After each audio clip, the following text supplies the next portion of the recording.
या ठिकाणी आम आदमी पार्टी नांदेड जिल्हाध्यक्ष जगजीवन भेदे साहेब या ठिकाणी आहेत।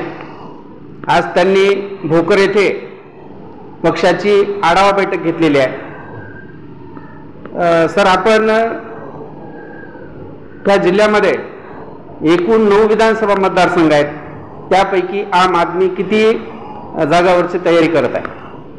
नांदेड जिल्हा आम आदमी पार्टीच्या वतीनं नांदेड जिल्ह्यातील संपूर्ण 9च्या 9 विधानसभा निवडणुका ह्या स्वबळावर लढवणार। तर मागच्या लोकसभेमध्ये तुमच्या पक्षाची असणारी युती महाविकास आघाडी सोबत होती, विधानसभेमध्ये पण तसं चित्र निर्माण झालं तर नाही। आमच्या पक्षांनी राज्यस्तरावर बैठक घेतली आणि बैठकीत एकमुखाने निर्णय झाला की मागच्या लोकसभेमध्ये आम्ही जरी समजा इंडिया आघाडीचे घटक असो, महायुतीच नाही, इंडिया आघाडीचे घटक महायुती असल्यामुळं त्यांच्यासोबत जरी असलो तरी येणारी विधानसभा आम्ही स्वबळावर लढणार आहोत संपूर्ण। हे होते आम आदमी पार्टीचे जिल्हाध्यक्ष जगजीवन भेदे साहेब।